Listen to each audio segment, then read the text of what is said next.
ॐ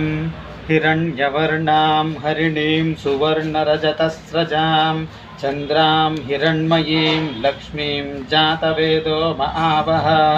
तां महावः जातवेदो लक्ष्मीर्मनपगामिनीं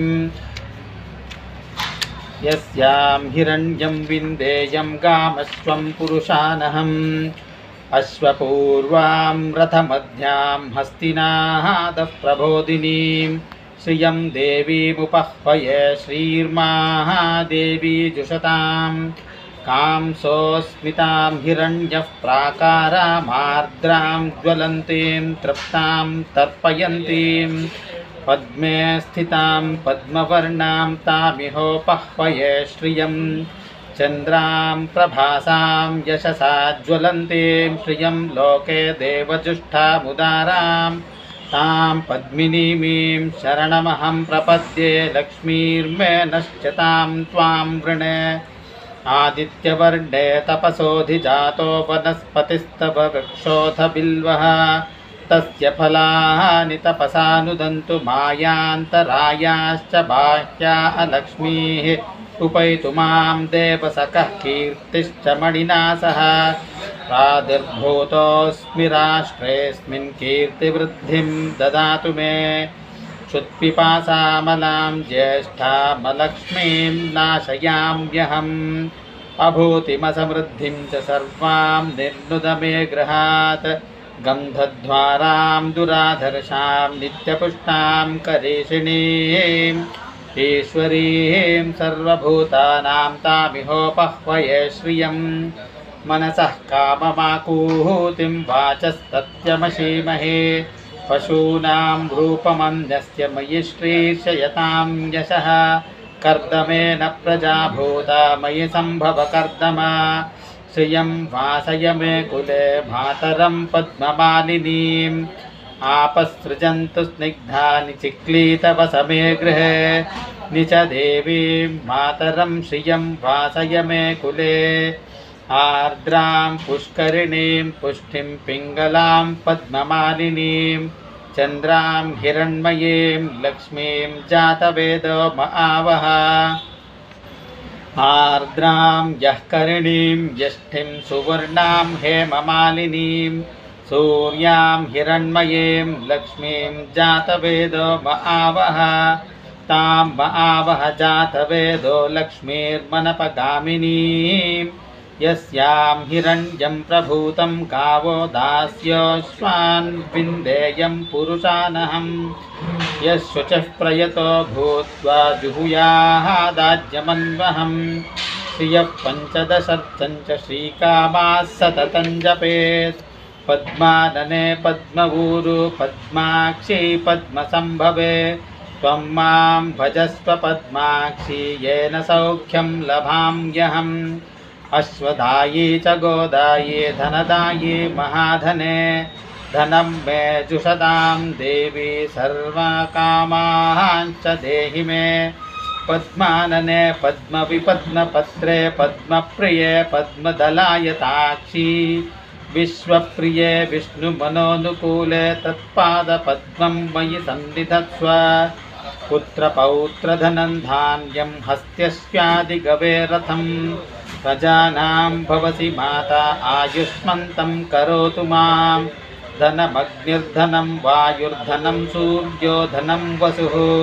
धनमिन्द्रो बृहस्पतिर्वरुणं धनमश्नुते वैनतेय सोमं पिबतु वृत्रः सोमं धनस्य सोमिनो मह्यं दधातु सोमिनी न क्रोधो न च मात्सर्यं न लोभो नाशुभा मतिः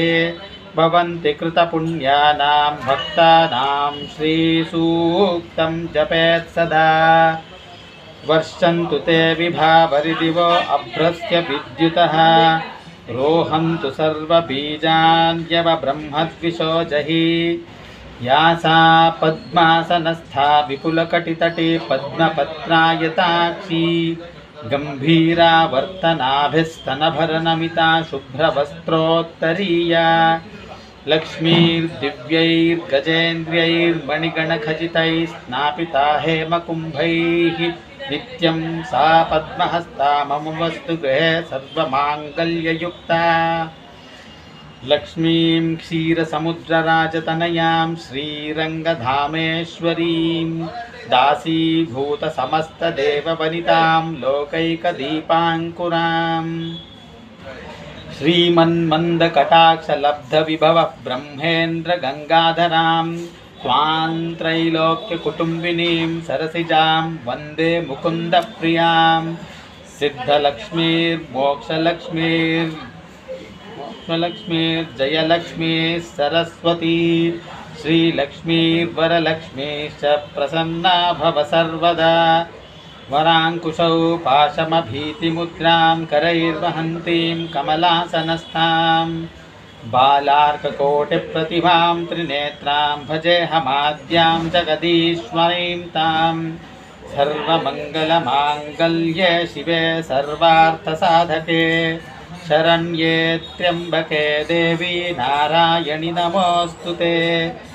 सरसिजनिलये सरोजहस्ते धवलतरां शुकगन्धमाल्यशोभे भगवति हरिवल्लभे मनोज्ञे त्रिभुवनभूतिकरी प्रसीद मह्यं विष्णुपत्नीं क्षमां देवीं माधवीं माधवप्रियां विष्णोः प्रियसखीं देवीं नमाम्यच्युतवल्लभां महालक्ष्म्यै च विद्महे विष्णुपत्न्यै च धीमहि तन्नो लक्ष्मीः प्रचोदयात् श्रीर्वर्चस्यमायुष्यमारोग्यमाविधात् पवमानं महीयते धनं धान्यं पशुं बहुपुत्रलाभं शतसंवत्सरं दीर्घमायुः ऋणरोगादिदारिद्र्यपापक्षुधपमृत्यवः भयशोकमनस्तापा नश्यन्तु मम सर्वदा श्रिये जातश्रियः आनीर्याय श्रियं वयोजरीतृभ्यो दधाति श्रियं वसान अमृतत्वमायन् भवन्ति सत्या समिधामितद्रौ श्रिय एवैनं तच्छ्रियमादधाति सन्ततमृषापषट्कृत्यं सन्तत्यै सन्धीयते प्रजया पशुभिर्य एवं वेद ॐ महादेव्यै च विद्महे विष्णुपत्न्यै च धीमहि तन्नो लक्ष्मीः प्रचोदयात् ॐ शान्ति शान्ति शान्तिः हरिः ॐ तत्सत् श्रीमहालक्ष्मी अर्पणमस्तु।